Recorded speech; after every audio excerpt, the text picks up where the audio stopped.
Amen. God our Father, you guide everything in wisdom and in love. Accept the prayers we offer for our city.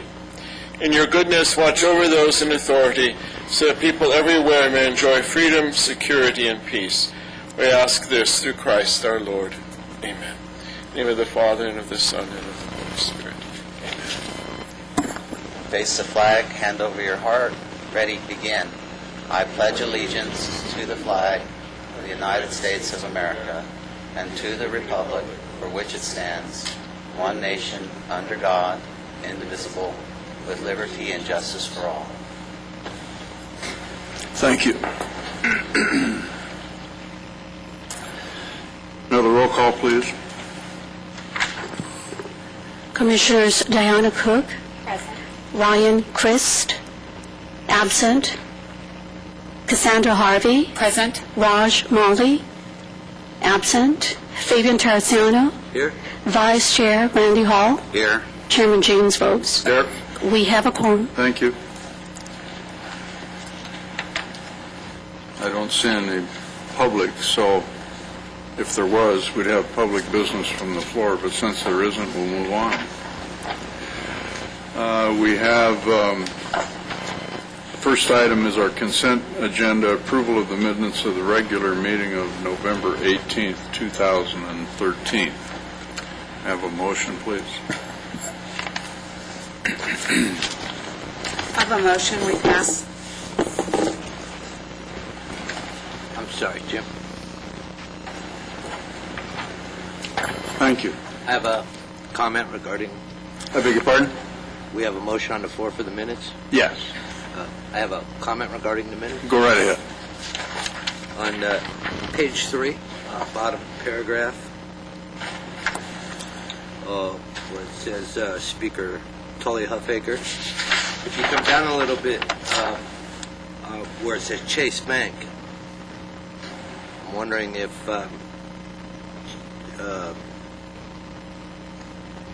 Chase Bank, What that, if that's accurate, you mean? correct? I don't know.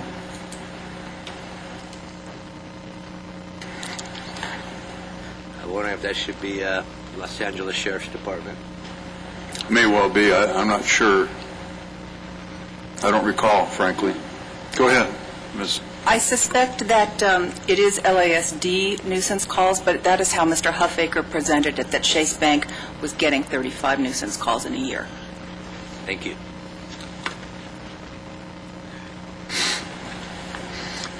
Thank you. Anything else from anyone? All right, then. No further questions or comments. Please vote.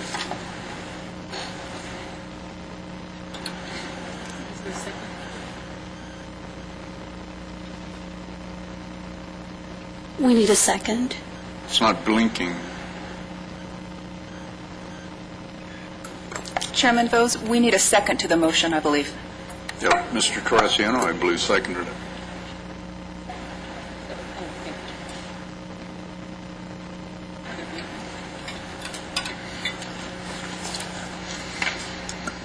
Motion passes 5-0. Thank you. The next item is a new public hearing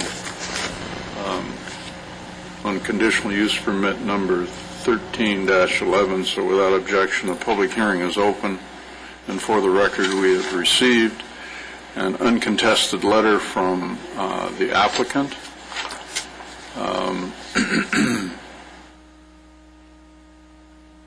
So, does anyone care to hear the staff report on this one? Anyone?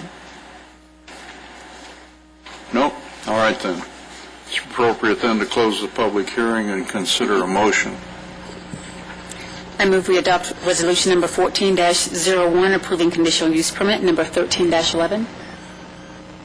Thank you. Do I have a second? Yes, I second that. Vice Chair Hall, I believe. All right, any questions, comments? Please vote.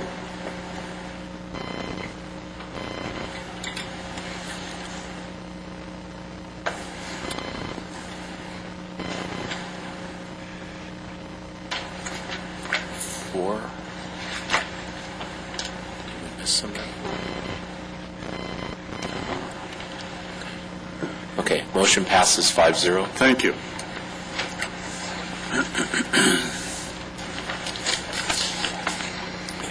All right.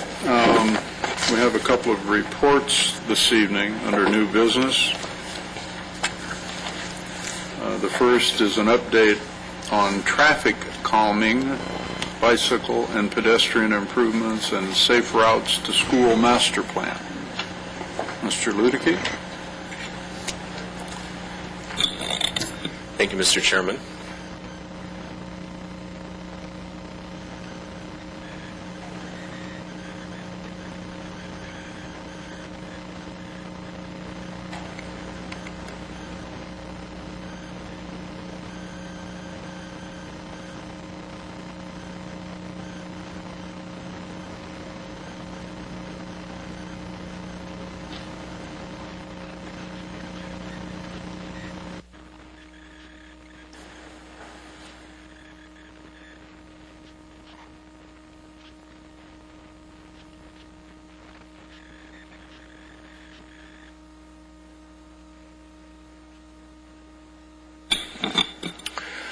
We'd like to be able to give you an update on a number of things that we're doing right now as far as plans and programs within the city.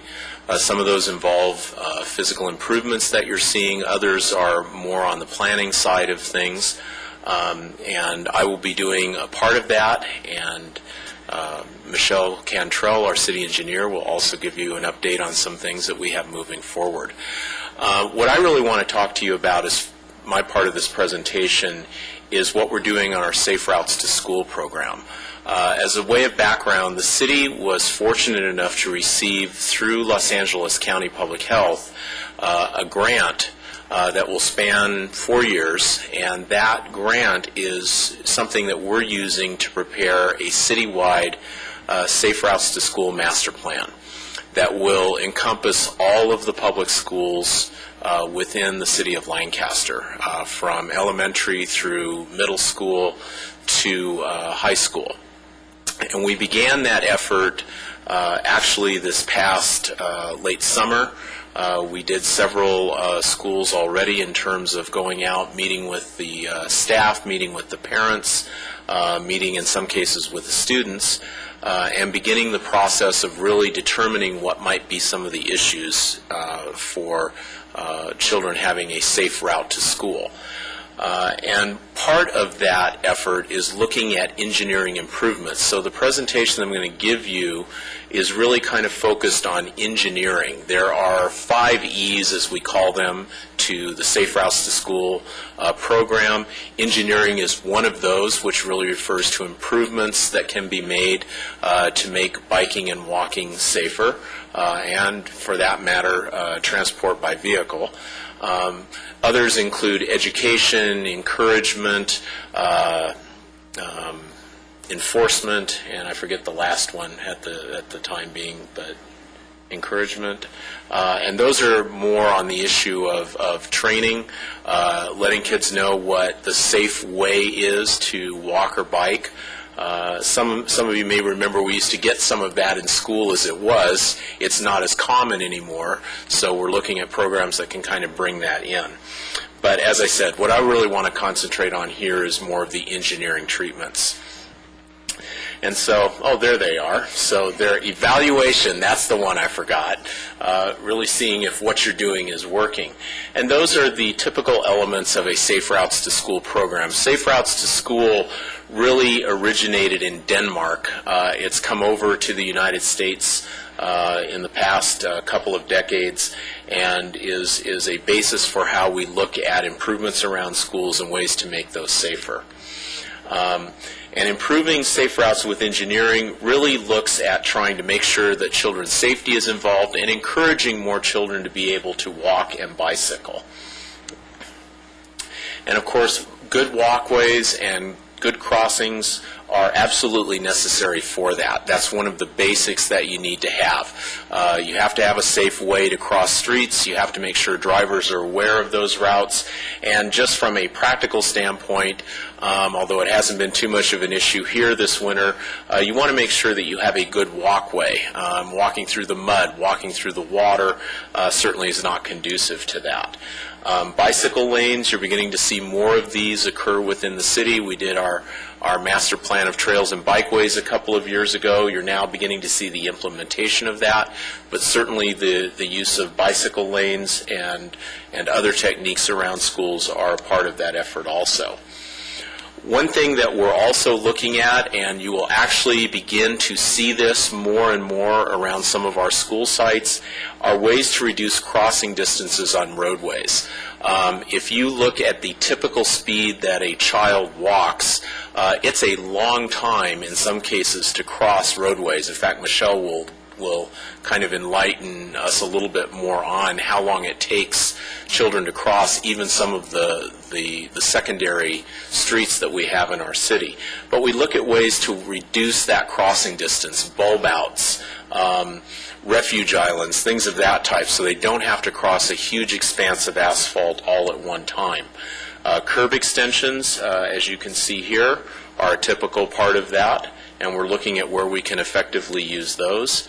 Road diets. We've already done some of these within the city. You're going to see additional ones happen over the next couple of years, where we take a travel lane out in each direction where the traffic volume doesn't require 4 travel lanes, and instead use that for bike lanes, in some cases on-street parking, 2-way left turn lanes, and that allows you to do a lot of different things in terms of making it easier and safer for both children and their parents to cross some of these roadways. One of the key aspects, and we're looking at this more on a citywide basis, but particularly around schools, is how do you slow down the speed of the traffic? And that's a very important aspect of safety. It seems obvious to say that there's definitely a correlation between the speed of traffic on a roadway and the safety in crossing that. But the fact is that, as we all know from just basic physics, it takes a longer distance to stop a vehicle the higher the rate of speed that it's traveling. So you have this longer distance, this reaction time that the faster you're traveling in a vehicle, the longer it's going to take you to stop. If you don't stop in time, higher speeds are also far more deadly to pedestrians. If you get hit at 40 miles an hour, odds are very good you're going to die in that accident. 85% of pedestrians hit at 40 miles an hour or greater are killed. If you're hit at 20 miles an hour, you're still going to be injured, most likely, but it's not as common that you're going to die from that injury. So you can see just reducing the speed of vehicles can go a great way towards improving the safety of pedestrians if there does happen to be a collision. And we do believe within the city that correct design invites correct use, that the roadway really needs to be designed to create the speed level that you want on it. And that's important not simply because drivers sense what needs to be the speed on the road that they're traveling, but because of the way speed limits are set. If you design roadways for high speeds, you are going to end up setting speed limits at high speeds. We often hear from people, in fact, they'll come to council meetings or just in the community, they'll say, can't you just reduce the speed limit on the roadway?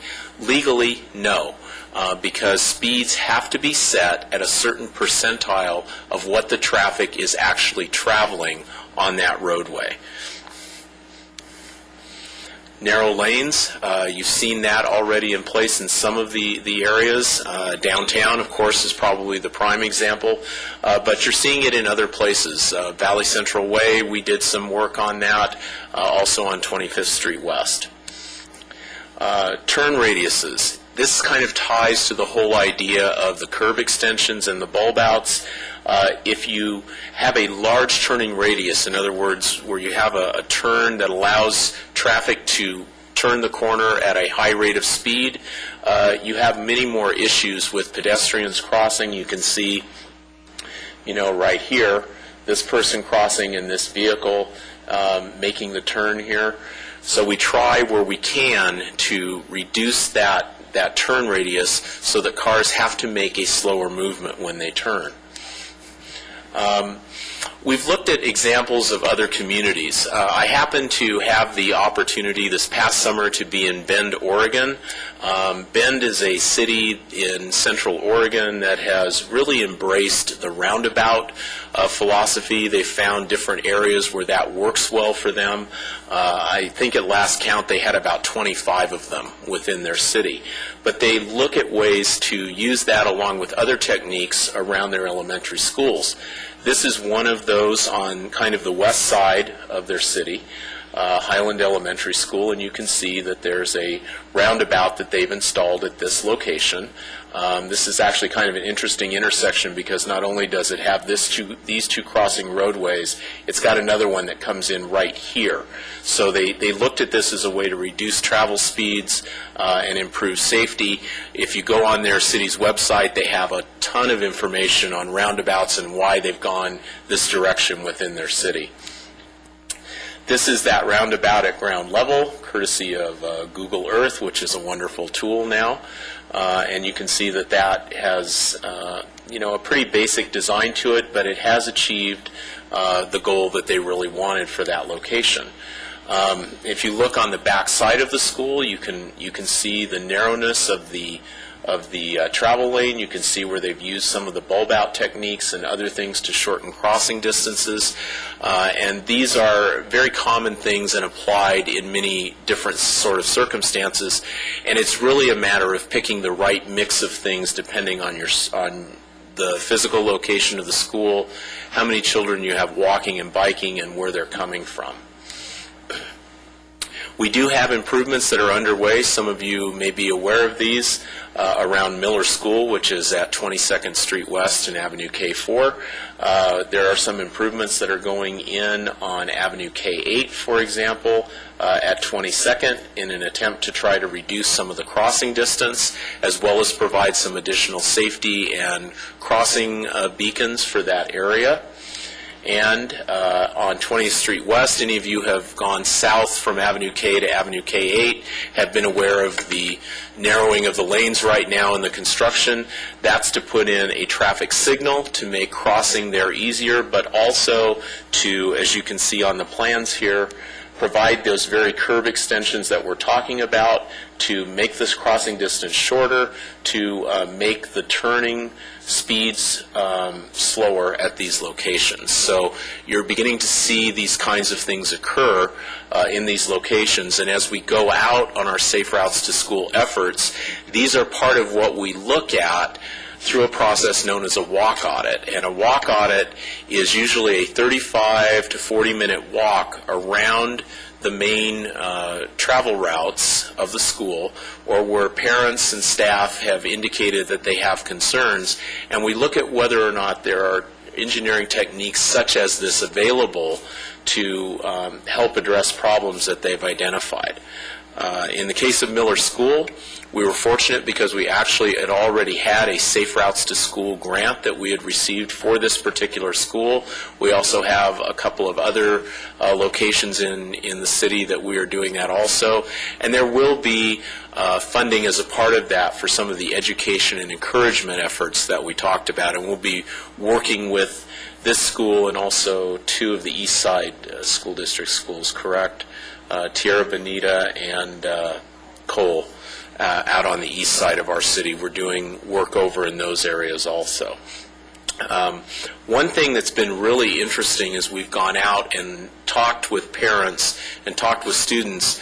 There's one thing that is very common to all of these schools that we find, and that is that they are all concerned about the way parents drive around schools.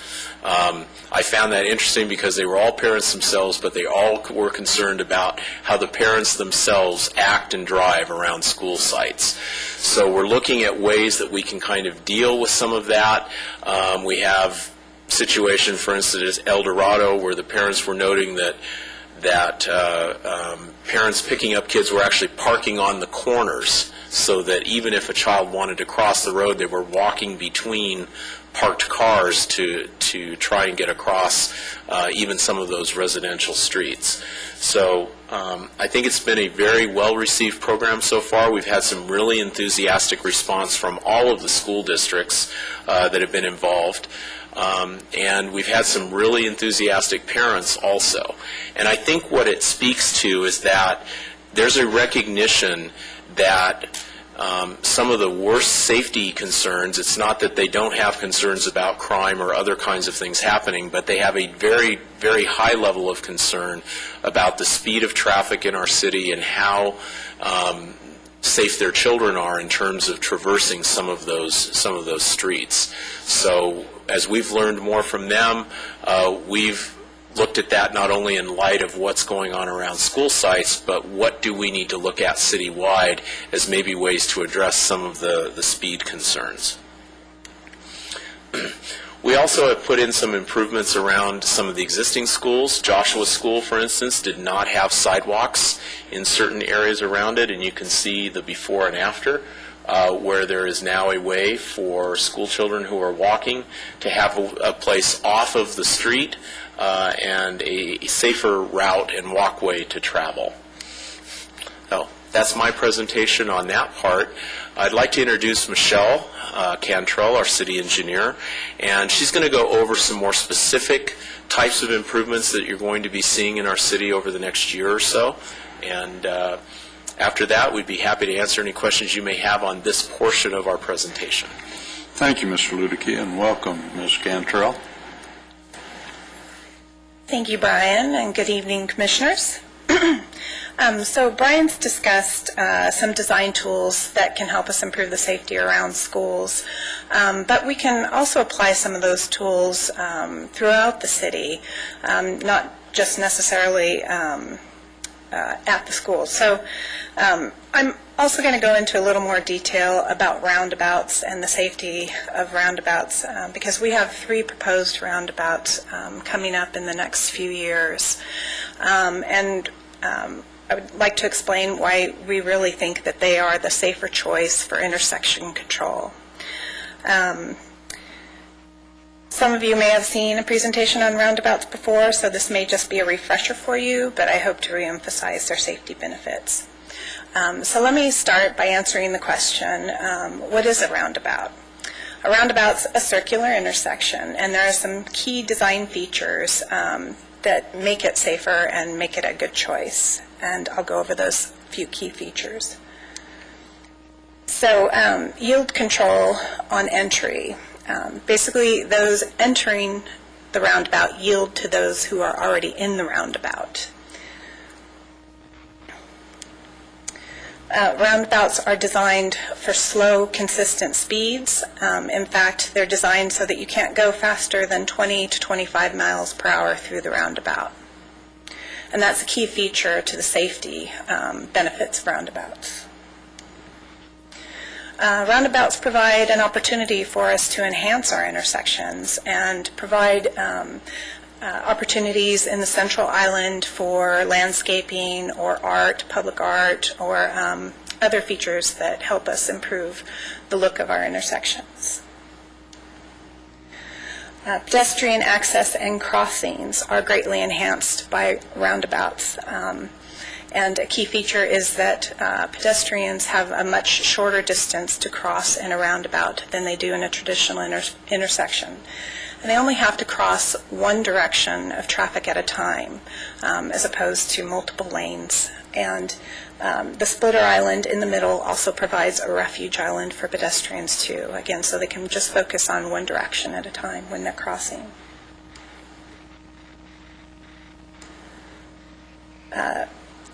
The direction of travel through a roundabout is in a counterclockwise direction.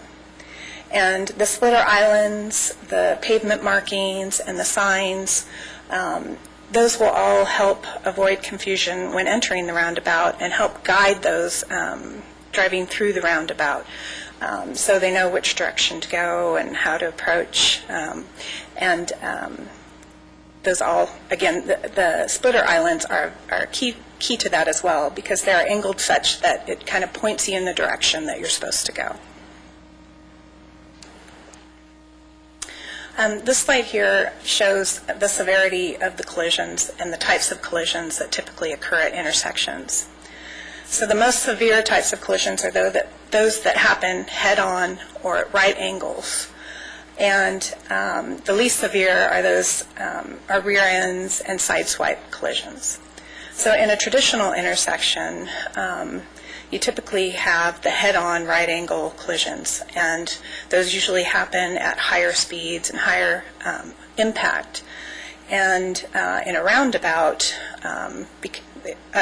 those types of collisions are pretty much eliminated, and you tend to have more of the rear end or side swipe type collisions, because they are least severe. They happen at lower speeds and have less severity of injury when they occur. I really like this slide because I think it really shows the benefits of roundabouts. Currently, at our traditional intersections, there are 32 conflict points, whereas in a roundabout, there are only 8 conflict points.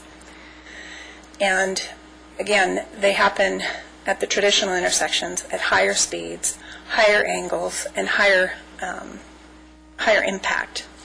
And so they typically result in more injury-related collisions. And so, again, at the roundabout intersection, they typically happen at lower speeds, lower angles, and lower energy.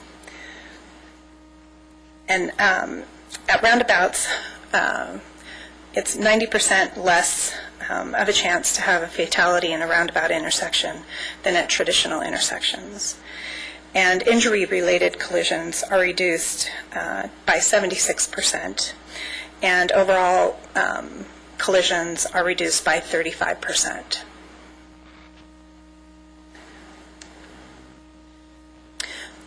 Similarly, for pedestrian conflict points, they're reduced by 50%. Again, when you're crossing a traditional intersection, you have to watch out for left turn movements, right turn movements, the through movements as you maneuver across the street. But in a roundabout, you only have to watch for one direction of traffic at a time. So the first intersection that we'll be installing a roundabout in the city is at Avenue L and Challenger Way. And the reason we're looking at a roundabout at this intersection is because there have been 4 fatalities at this intersection in the last 10 years. This is currently a signalized intersection, and there are multiple lanes approaching the intersection. Again, it's a very high-speed street, and so when the collisions occur, they are severe. So we looked at ways to improve the safety at the intersection and came to the conclusion that a roundabout would be the best solution to try and prevent those types of collisions. And the state of California agreed with us and awarded us a highway safety improvement grant of approximately $1 million to install a roundabout at this intersection.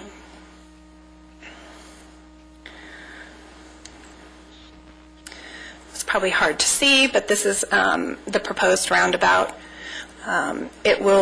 It can be constructed within the existing right-of-way. It'll be a single-lane roundabout, so the streets preceding the intersection will be reduced to 1 lane in each direction. It will slow down speeds approaching the intersection. In fact, the design of the curves as you come to the intersection are designed such that you physically cannot go faster than the 20 to 25 miles per hour.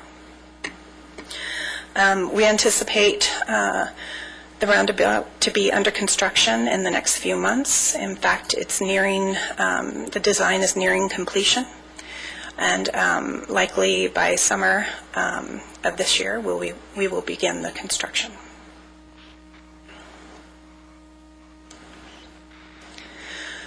This is 15th Street East and Lancaster Boulevard, and this is the second location that we have a proposed roundabout. It's within a quarter mile or so of Discovery Elementary School. This is the current configuration of the intersection. It's 4 lanes in each direction, and the speeds are 45 miles an hour approaching the intersection. The primary type of collision that occurs at this intersection are broadsides, and the cause of those collisions are failure to stop at the stop sign. Kids currently use this intersection to get to and from Discovery School.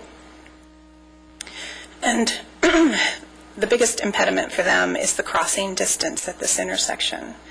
The crossing width is currently 78 feet, and the typical walking speed of a school child is 3.5 feet per second. So it takes about 22 seconds for kids to cross the street, and they have to cross 5 lanes of traffic to do so.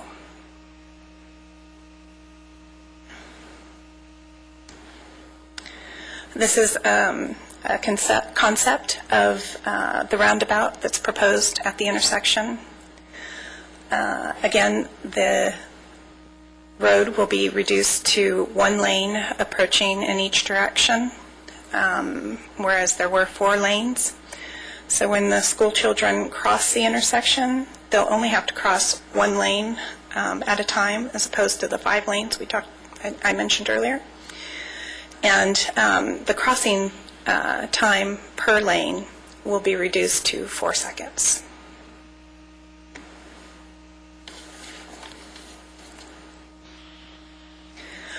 This intersection is also funded with the Highway Safety Improvement Grant, and we hope that the construction will begin in summer of 2015. So it's about a year off from the first roundabout.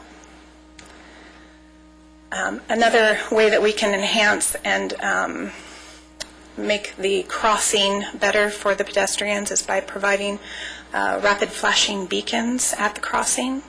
These are actually pedestrian activated, so as a pedestrian approaches the intersection, they push the button and the lights begin to flash, and they do so kind of in an alternating fashion.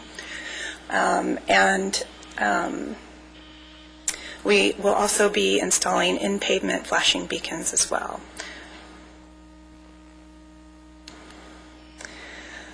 In addition to the roundabout, I mentioned we would have to road diet the street, take it down to 1 lane in each direction. That will allow us the opportunity to add bike lanes, and it will also allow us to improve the crossing that is at 17th Street East on Children's Way to the Discovery School. And we'll be putting in the flashing beacons at this intersection as well. Crossing distances will be much shorter because we'll be removing 1 lane in each direction. Third location for a roundabout is at 15th Street West and Lancaster Boulevard. This too is within a quarter mile of a school, Monte Vista School, and also a private school, Desert Christian School. Very similar to the roundabout at 15th Street East, except the existing, this existing intersection is currently signalized. The other one was an all-way stop. This one has a traffic signal. So again, very long crossing distances. We'll be able to shorten those crossing distances and improve the safety for kids as they get to and from school. Again, this roundabout was also funded through a Highway Safety Improvement Program grant. And also, we've been to Lancaster School District and did a similar presentation to them on the benefits of roundabouts, and also to Desert Christian School, and they seem to be in support of the roundabouts. So here's the proposed configuration at the intersection. And again, we'll be road dieting Lancaster Boulevard as well. Now, this one will be road dieting a little more significantly than over by on 15th East. We'll actually be taking Lancaster Boulevard down to one lane in each direction, all the way from 10th Street West to Valley Central Way. We will be reintroducing on-street parking on the street for the residents who live on that street, and we hope that this will help them kind of reclaim the street, slow speeds, and it will also, in conjunction with the roundabouts and the road diet, we really think it's going to make things safer and slow speeds.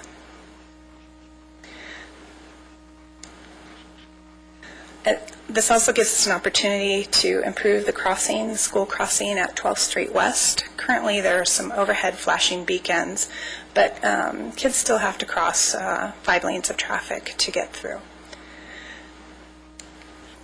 This is a kind of a rendering of what the intersection would look like after we implement the road diet.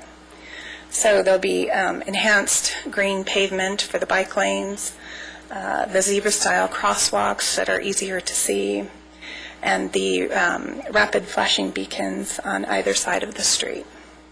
And we're going to even improve it further by installing a raised median, which will provide a refuge, and again, make it so that the kids only have to cross one lane at a time. So now I'd like to go over some success stories that we have with 2 of our streets in the city.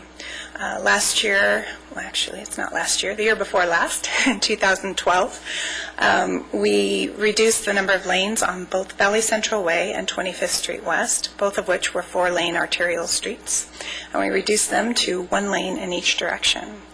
Primary purpose of the project was to improve the safety of those driving on the street, going in and out of the driveways to that commercial center. The road diet also gave us an opportunity to add bike lanes. So although it wasn't the primary purpose of the project, again, safety at those driveways was our main objective. It did allow us to complete a portion of our master plan. On Valley Central Way, the bike lanes are separated from the curb with a shoulder. And the purpose of the shoulder was to improve the line of sight of drivers pulling out of those driveways. Before, they had to maneuver 2 lanes of kind of higher speed traffic. And today they only have to maneuver across 1 lane of traffic, and they can pull out a little bit into the shoulder and improve their line of sight to oncoming traffic. And then on 25th Street West, speeds were a little bit higher, and there's not as many driveways on 25th Street West either. So we installed a buffered bike lane.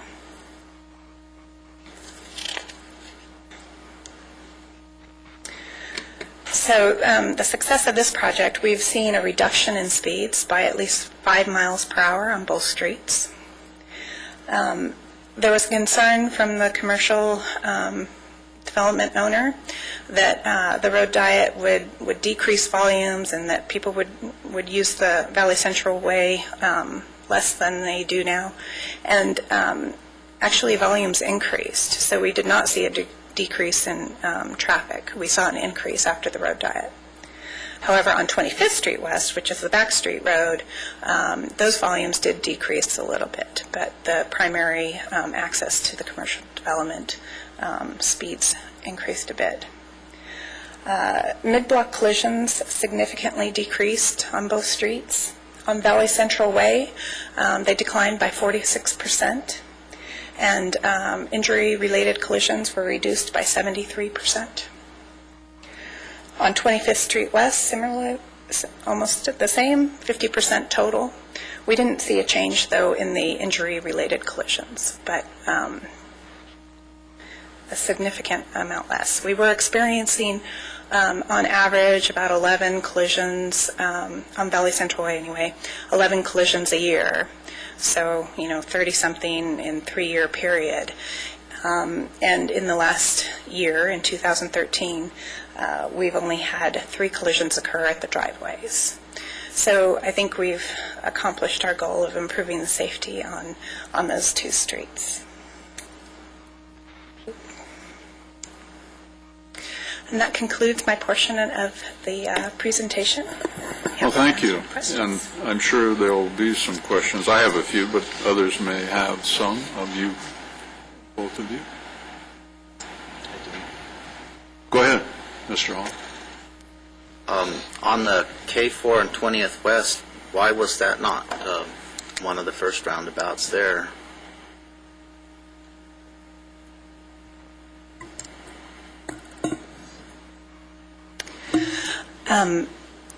That intersection, because it's between 2 signalized intersections, it's at a quarter-mile point, and it's an intersection with a minor street. And actually, the improvements that we have proposed at that intersection kind of happened before we really got into looking at roundabouts as an alternative solution to intersections. And then in Brian's presentation, he said that the traffic on the streets flows at a certain speed and that's why we're going to have road diets. But over under the freeway on Avenue K, there's a 35-mile-an-hour thing, and I practically get rear-ended over there if I drop down to 35. Is there any specific reason why it's so slow right there? I'm sorry, it was K in which intersection? At the freeway. As you're entering, going west or going east, as you head under the freeway, there's a sign up at the on-ramp that says 35. Correct. And you try to slow down to 35 and cars run you over. We can take a look at how the speeds kind of approach that intersection. We typically try to, slow it down gradually and only change the speed by about 5 miles an hour as you move in one direction on a I know particular street. there's a happy motorcycle cop over there. I see him all the time. Mm-hmm. Then the school thing, when I had my kids at Amargosa Creek Middle School, it was amazing the traffic that would flow. And I was surprised when Brian said that the parents actually complained about themselves and how they drove. Well, I think they complained about other parents. I know every time school started, I'd be making phone calls to the sheriff constantly. I says, "You've got to get over there. This is terrible." Thank you for the presentation. Anyone else? Ms. Cook?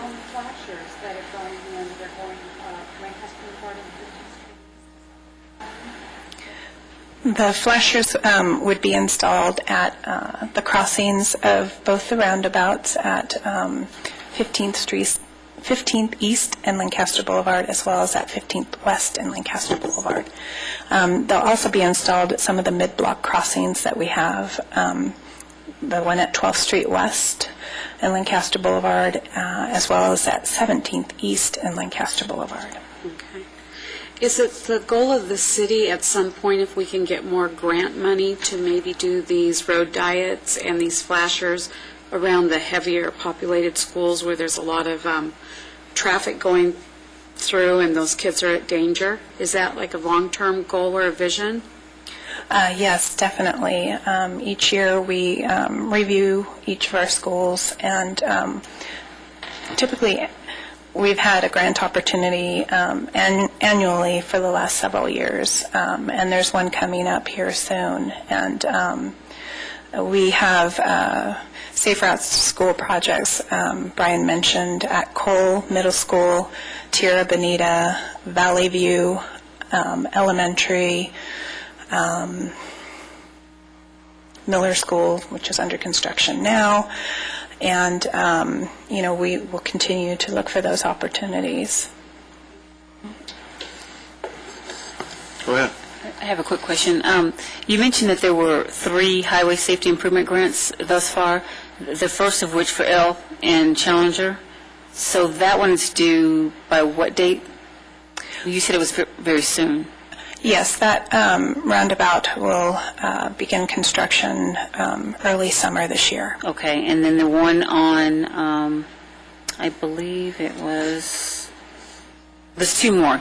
I know that one was early 2015. What was that last one? What was the date? Okay, yes. So the one at 15th East and Lancaster Boulevard was summer of 2015. Okay. And the one at Lancaster Boulevard and 15th West will be 2016. Got it. Okay, thank you. Great presentation, by the way.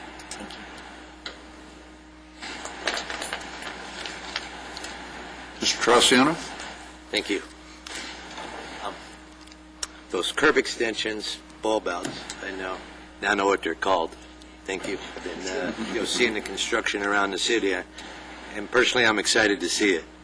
I'm very grateful that that traffic light is being put in at K4 and 20th, because I'm down through that intersection daily, and I fear for the crossing guard and the kids every day, trying to go to school, because of the speeds that are traveled on 20th West there. So I think exciting times, to see these improvements come in and help the safety of our citizens and our children. And just a personal comment, you need to watch the movie Tokyo Drift and watch how they come through that roundabout. I'll have to look that up. Thank you. It may have been trick photography or something, maybe, Fabian, you think? Could be, in film editing or something. You talked about the crossings and for the exhibits that you displayed, that it reminded me of what I call zebra crossings that we see in Europe. And the safety zone in the center, and I'm not sure the exact term, but that's what I call it. So that's of a size sufficient to accommodate half a dozen folks, maybe, or maybe more, in those islands? Yes, it should be able to hold about 12 students or so. So we're not putting in bollards as targets then, huh? No, we do not have bollards planned. That'll tend to slow folks down to a great deal as well. But. So the crossing configuration, is it going to be different than we currently see on a crosswalk? I mean, the striping and that, will it be different? We'll be putting in the zebra-style crosswalks. Those have been shown to be better visibility, better visibly to approaching traffic. We're also going to be putting in the in-pavement flashing lights, and I also better than the reflectors that we've been putting up, right? Yes, yeah. So again, it would be push button activated. It would go on at the same time as the rapid flashing beacons that'll be on the signs, and the lights will also flash in the pavement. So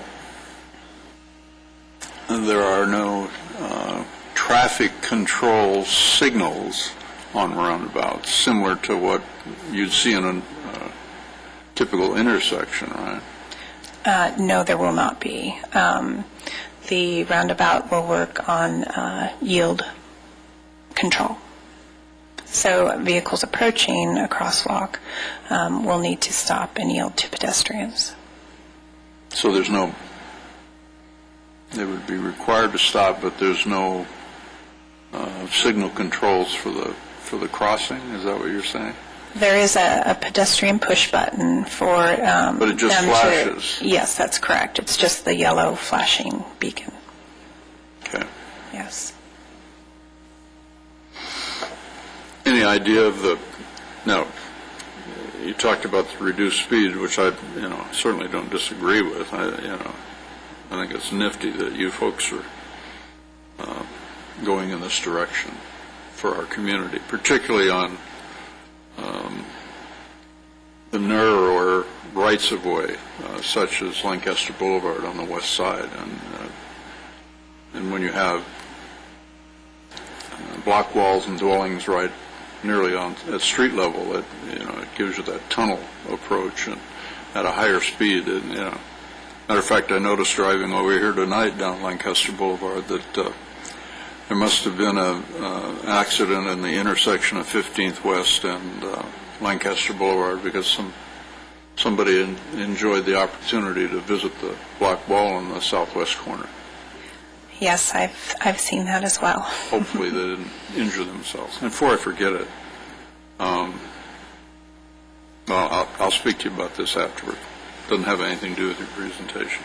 I'm sure some of the members would appreciate receiving copies of your report if it's available and not too much trouble. I mean, email it to us or whatever, if you can do that. That'd be neat. Sure.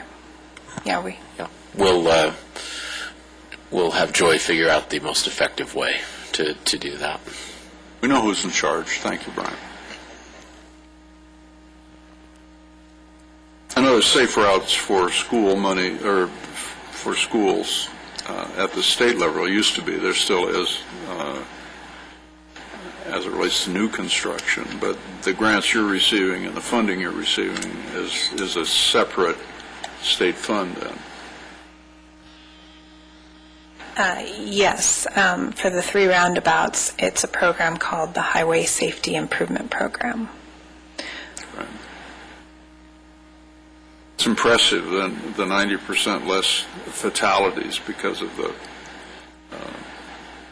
traffic calming incentives. That's really very impressive. Anyone else have any questions or comments? If there's that many less interdiction points in a intersection, why wouldn't writing grants to, say, like some of the insurance companies that pay for some of those damages, is that a possibility? I'm not sure. Sorry, I'm not sure if I understand your question. The question is now that we're reducing their liability by fixing those intersections, wouldn't they feel some sort of obligation to help us do that? That would be nice. Yeah, we'd certainly like to see that. But let me kind of tag on to one comment that you sort of have touched on. I mentioned the city of Bend, Oregon. There are other cities in the United States where the roundabout intersection is kind of now their default intersection design. In other words, if you're building a new development and where you might normally have put a traffic signal, they will now tell you that the typical design requirement is that you do a roundabout at that intersection unless you can prove that it won't work in some manner. And I know that's what Bend, for instance, now does. So it's actually kind of shifted their whole approach to things.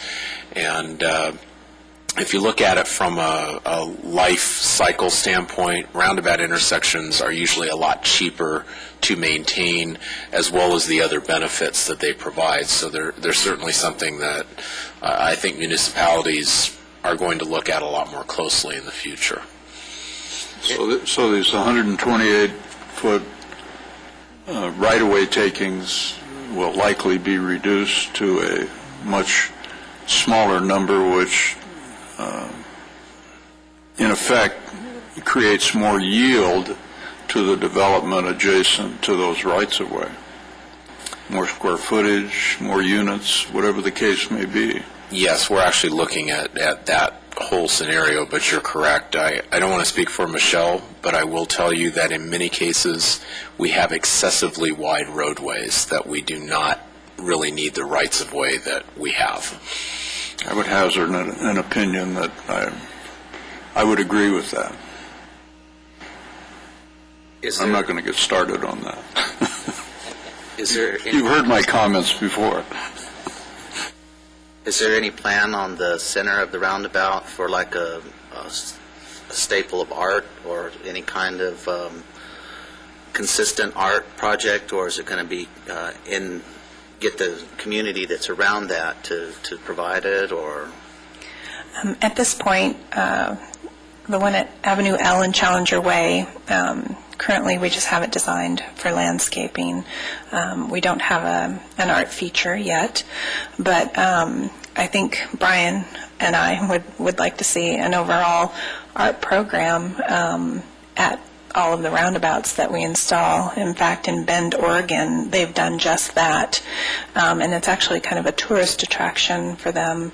They have maps that show you where the roundabouts are, and features about the art that they have at each of the roundabouts. Does any of that kind of interfere with the vision through a roundabout, or is it just you're always looking kind of to your right or left, and you don't have to see around it, you just see that one point? Actually, what you do want in roundabouts is some type of visual obstruction through the roundabout, so that you don't see the headlights or other cars approaching, so it's not maybe perceived as a regular intersection. So you want to have some height in the intersection, but then there's also certain restrictions immediately around the circle so that you can see cars coming towards you. And we make sure and are ensuring that it's appropriately designed to meet those safety concerns. Anyone else? Well, thank you very much. Very exciting. All right. And we have another presentation on the activities of the Board of Directors of the Antelope Valley Air Quality Management District. I'd ask Mr. Luedeke to provide this to us. It was presented to City Council previously, given our consideration of developments that are impacted by ground disturbance. I look forward to hearing what you have to say, Brian. Yes, this is a presentation that was actually originally given by Jason Cottle, our Deputy City Manager, to the City Council at that meeting in November. And what it was to try and look at the different factors that have affected dust creation and blowing dust. There is an opinion that's held by some people that the primary factor in that is the creation of solar fields on the west side and in some cases on the east side. So what we're really looking at are what are the types of things that contribute to dust and the transport of dust and dirt through the area. And as you can see here, a process saltation, which I did look up, that is the proper word, because I looked at it at first and I thought maybe they meant siltation, but no, they meant saltation, which if you look it up in your dictionary, is a dancing or jumping motion. So it speaks to the idea that as you get wind or vent type things and it hits obstructions and it hits areas, it tends to throw dust into the air for various types of reasons. And what we're finding is that there are a number of reasons that that there is additional dust occurring during wind events in the Antelope Valley, not all of them related to construction activity. For example, if you look at this aerial photograph that was taken Avenue D and 90th Street West area, this is the Antelope Acres area, the community is down here as you can see, back in July of 2011, and compare that with what you see now. We are seeing, we believe, the effects of drought, the loss of ground cover, as a result of that ongoing drought condition, fallow ag fields that exist in these areas, and even travel on unpaved surfaces are contributing to the transport and deposit of these dust facilities, or this dust component within the valley. If you see the same area, Avenue C and 130th Street West, back in May of 2011, and compare that in May of 2013, you can actually begin to see how you have had quite an expansion as a result of the movement of these dust fields and dune areas occurring. There's a noticeable change in just that 2-year period of time, and there's no way that all of that is attributable, or even a majority of it, to simply the creation of solar fields, which, if you look at them, are a really small percentage of the total land area on the west side, both in the county of Los Angeles and the city of Lancaster. Avenue D and 170th Street West, back in July of 2011, they had not yet begun work on a solar field, but that is one of the major projects that is in Los Angeles County. As you can see here, here are the solar field locations and what has happened with that. But once again, you're seeing the creation of dust and other types of movement of that dirt field by factors other than simply the construction of a project in that area. 40th Street East and Avenue J. This is an area on the east side of our city where there were no solar fields really being constructed, although one has now been, you approved a while back and has now been constructed in this area. But if you look at the comparison between July of 2011 and May of 2013, you can easily see that given the distance and given what is happening out there, there are certainly other factors at work other than simply the notion that somebody built a solar field, that is what is creating all of this dust that is occurring as a result of it. And I think this is really one of the more striking photographs, because there has been no activity of any kind for the most part out in this area, yet you see the massive change that has occurred as a result, we believe, of just severe drought conditions and transport from activities other than construction. The West Antelope Valley in general, this was July of 2011. And you can see the change in that to May of 2013. Once again, that same sort of effect where you are having dieback of vegetation, fallow ag fields that may have been held by some kind of exotic species for a period of time, but now that has begun to die off or move, and you're beginning to get transport of that dust off of those areas. It is a problem, but it is a problem that is not really caused in large part by the solar energy projects. And Jocelyn can fill you in a little bit more, because she's had the occasion to be out at some of those fields during high wind events.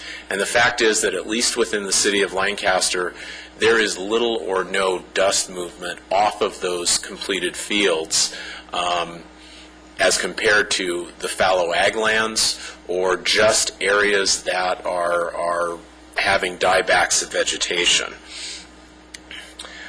East Antelope Valley, same sort of thing. The mosaic here kind of gives a little bit of a false impression, but you see the same sort of effect.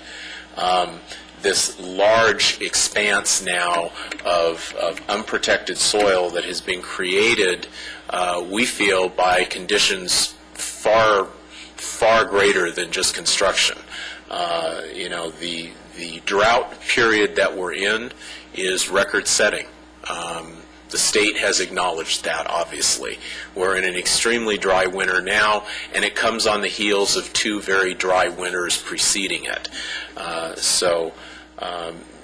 You're going to, as spring winds pick up, unfortunately, is a very good chance you may see some of this recur. and you can see kind of in pictures at the ground level what you have in various areas on the west side, for example, where you have this movement of this dirt and this dust, and it piles up, and once it's loose and you get another wind coming, the wind bends the wind, or the trees will bend the wind down in some cases, picks it up, lifts it into the air, very fine particulate matter. The city is actually working diligently to look at ways to try to control this type of phenomenon. And Jocelyn can really give you a better rundown on some of the experiments that we're looking at, some of the techniques that are being tried to try and address it. It is a serious issue. It is definitely a quality of life issue, cleanliness issue, to some extent really a health issue. We certainly don't want that interfering with the city's long-term goal of net zero and other types of things. But at the same time that we, want an honest appraisal of the fact that we don't believe the solar industry is primarily responsible or even in large part responsible for this, we do recognize a need to try to begin to address this issue also. So I don't know, Jocelyn, if you'd like to highlight some things that are going on with that. A couple of things that are going on. City staff is working with the Air District and the Resource Agency Conservation District out at their nursery on 90th West and I. We have installed a mock solar field. So there's a bunch of solar panels that have been built, put out there. They're not operational, they're not tied into anything. And the Air District has created plots underneath those panels. And every time an idea is brought up that maybe this would work to control the dust, they do it under one of these little test plots. So that's one thing that they're working on, to see what is effective in controlling dust under solar panels and in solar fields. Staff is trying to come up with probably about five different ground covers that can be used on a solar facility. Inexpensive. We're not trying to make a developer pave the entire thing, because that would prevent the solar fields from being built, but something that they could do between the landscaping, the fence, and their perimeter roads before you actually get to where the solar panels are in the field, to cover some of that the ground, to kind of provide a buffer so that it doesn't get picked up and moved along by the wind. And some of the ideas we're kind of tossing around are mulch, which we've tried out by Lancaster Baptist in a couple of places. We kind of threw out their crabgrass, because once it's in, it'll never leave, but that presents its own set of problems for the surrounding area. We had a demonstration of Coco Flex, which is a spray that is sprayed on the soil. It doesn't wash away. Plants can vegetate through it, but the ground underneath it will not blow. And we had the developer out, and they sprayed it out at Lancaster Baptist. They sprayed it at one of our retention basins. Say again what it's called? Coco Flex. I can actually have the little packet of information emailed to you, but they spray it on like hydroseeding. Is that the material they used out by the new county hospital on, I think, 5th Street East and Avenue I? They may have, because we had a couple of places within the city where the producer of this stuff did a demonstration for us, and they sprayed different areas. And they may have done it there. I know they did it at the retention basin on H and Trevor, and they did it at the solar field out by Lancaster Baptist. So we're trying out a couple of things there. We're also, staff is in the process of updating the dust ordinance, and hopefully to address some of the things like nuisance dust. So there have been instances where property owners have gone and dissed their property, but they're not actually planting it for ag field or developing on it. They've just dissed it, and it's loosened up all of that dust. So those are a couple of things that are going on.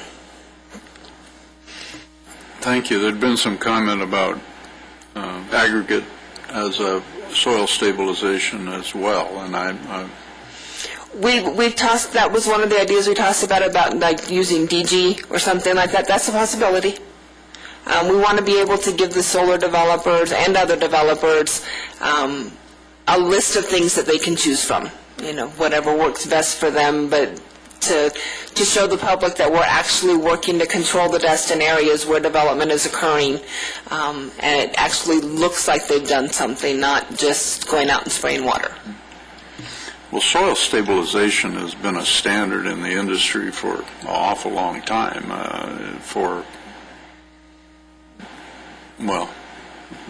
requirements under CEQA, requirements by the city, requirements by the county. I mean, it's been on the books for a long, long time. However, the product has changed over time, like paint has changed over time, and street striping and all those other little issues with, the VOCs are not in there anymore, so it doesn't tend to stick very well. Yeah, soil stabilization has always been a requirement. This is trying to take it one step further, so that not only is it stabilized, but people, when they drive past, visually think it's stabilized too. So the sand dunes, if you want to call them that, they're small, but what about fencing like you see in the Midwest for when you have blizzard conditions where the snow will pile up, you can utilize a similar type of fencing to retain the sand. I think it gets airborne very similarly. I think maybe not, but maybe that's something to look at, particularly out further west where you see where that soil has lifted off of 130th and I and G and H and all those, right? That seems to be the biggest concentration of the real fine particle. So, anyone else? I'm sorry. Go ahead. I did have one question. It's probably a rhetorical question. It goes without saying. I know that we've notified the public of the mock. You mentioned that these were not real solar panels. I just wondered how we notified the public of that. I don't know that it was actually notified out to the public. This was something that was an opportunity for staff to work with the Air District, and so a solar developer donated the panels, and they were installed and racked like they normally would be. And the Air District can go out and try out different types of ground covers to see what's most effective. And I wasn't suggesting that we should. I just know that there's been some not necessarily positive feedback from the public, pertaining to solar panels. So I just wanted to make sure that the public knew that they were mock as opposed to real up and running functional. They probably are. I don't believe you can see them from the roadway when you drive by because it's part of the nursery itself. Okay. Understood. Thank you. So it's promulgated by their quality management district and in cooperation with you and the various other departments who are working on that. Correct. That would be an interesting report to post on the city website. We should have a field trip. We should have a field trip. Yeah, maybe we should, yeah. I can set one up for you. Yeah, maybe. That's a good idea, Fabian. We should probably do that. Maybe we can schedule that. Our current standards and the typical conditions or the menu of opportunities that we currently condition projects, whether they be a PV project or any other development for that matter on soil stabilization. I mean, we're pretty equitable across the board on what we require of the development community, right? We haven't had any recent PV projects come before us, but I would anticipate we may get a few here for too long. Yeah, that's a proper expectation. And we've always worked with various development. I mean, we had the same issue where you had tracks that would grade and then lay fallow about how do you go in and try to deal with the situations that are created. And there's different techniques and things you can use. We constantly are looking for the best approaches. And as Jocelyn mentioned, her examples across from Lancaster Baptist Church, that's land that hadn't been disturbed, hadn't been used for a project or anything. We simply looked at mulch and then, I guess, a bit of the CocoFlex approach, quite frankly, just to see how it would work. But as you saw from the aerial, that area has changed dramatically in just a couple of years. So, How did that 15. results? Did the mulch or did any of it have any effect? The mulch and the CocoFlex were put down on the solar facility as a test to see how well it works. We weren't actually having dust blown off of the solar facility, because I don't know if you've been on one once it's been built, the roadways themselves are hard packed. I mean, there is not much coming off of those at all. And we had visitors on the site looking at them, and they even admitted that there was very little dust blowing off of it. This was just to see how it would work. Would the CocoFlex blow away? Would the mulch blow away? I believe it was installed about a month and a half ago. And so far, the rain that we did have in November did not wash it away. And we also haven't had, for quite a while, high winds. Now tomorrow, it may, whistle through here at 45, but who knows? Careful what we wish for. Yeah, we don't need any. We'll limit our test requirements. We can always rent some wind machines if we need them, right? I don't think that's going to be a problem. Terrific. Anyone else have anything? No? All right. Well, thank you very much. We appreciate the input and a lot for us to consider as projects come forward.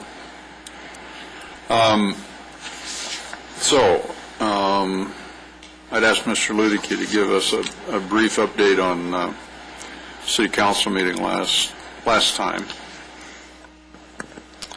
on your presentation. Yeah.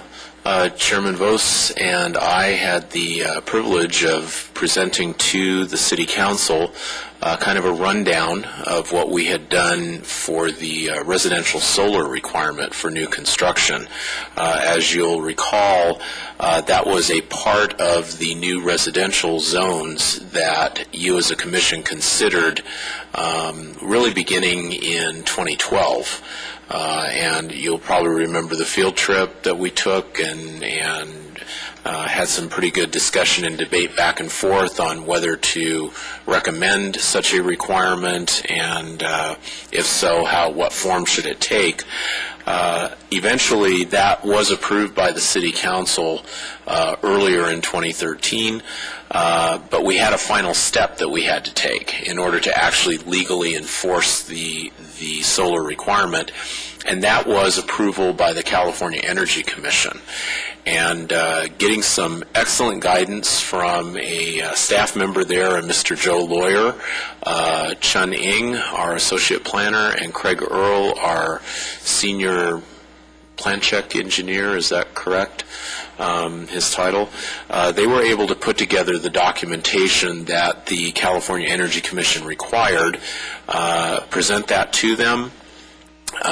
They took that in front of their board or their commission back in December. I was privileged to represent the city at that meeting on December 11th in Sacramento. They did approve it. They gave the city an excellent round of compliments about our forward thinking and our cutting edge approach. Asked that I convey that to our mayor, which I did at the council meeting. And as Mr. Vos will attest, our mayor more or less asked, what are we doing now in terms of moving forward on this front? So I will tell you that we do have staff members looking into those potentials, and hopefully later this year we'll have some suggestions for you to consider. But it's great when you can go up and talk to our mayor and city council about the progressive types of things that we're doing and the recognition that our city gets as a result of that.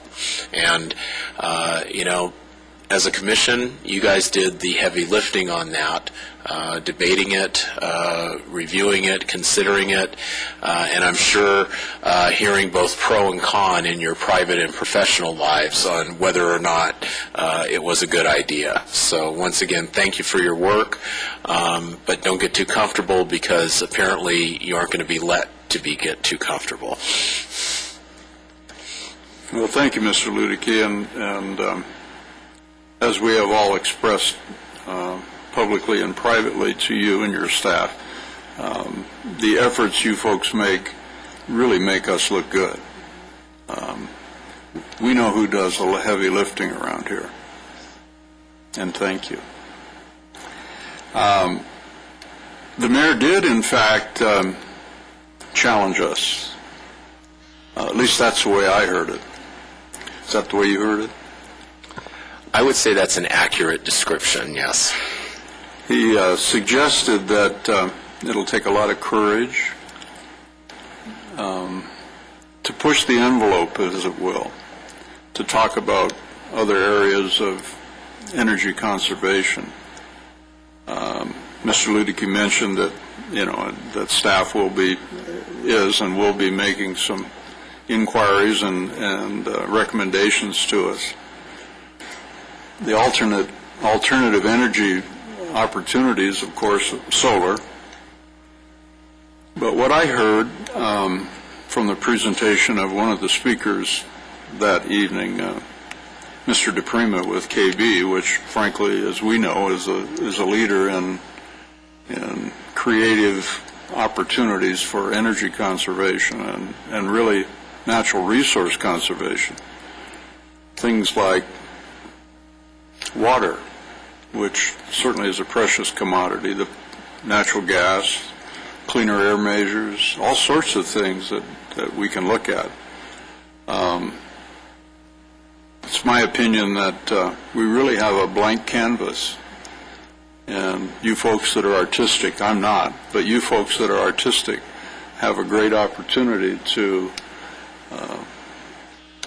do a little magic on the canvas. I'll watch and I'll know if it's aesthetically pleasing, because I can make that judgment, but I certainly couldn't create it. It's kind of like I know it if I see it, I guess. So I just encourage us all to accept the challenge and get involved with the creative process. It'll be fun. The push is, gee, if we can accomplish it by 2020, then that, I'm not sure I have the terminology correctly, but, and if it can be done sooner, at least I heard from our mayor, sooner is like yesterday. So the sooner we get to it, I think that's what I heard. Would you all agree to that? Is that kind of what you heard from His Honor the Mayor? I didn't hear any negative comments from the remainder of the City Council, so I got the distinct impression that we have some tasks before us. So I look forward to the challenge, and I hope you all do too. So what they say, go green or go home? Time? It's past supper time. All right, anything else from anyone? We have no public comments. We possibly do. I'm sorry. We have a member of the public here this evening. So, if anyone has any comments that they wish to address us this evening on public business, non-agendized public business from the floor, you have the opportunity to speak to us. All right. Very good.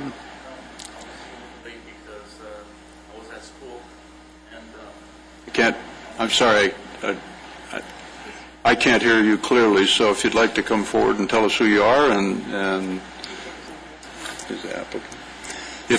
Sorry, I'm a little late, or I was a little late. I'm just here representing the restaurant that I just currently opened. I'm applying for a alcohol license, and yeah, I was a little late because it was school, so they told me to. We dealt with that matter and approved it. Okay, sorry. So, Okay. thank you for being here. All right. So, anything else, Mr. Ludicky? No, Mr. Chairman. All right, thank you then. We stand adjourned to the meeting, our special meeting for agenda review on Monday, February 10th, 2014, excuse me, at 5:30 p.m. here in the Planning Conference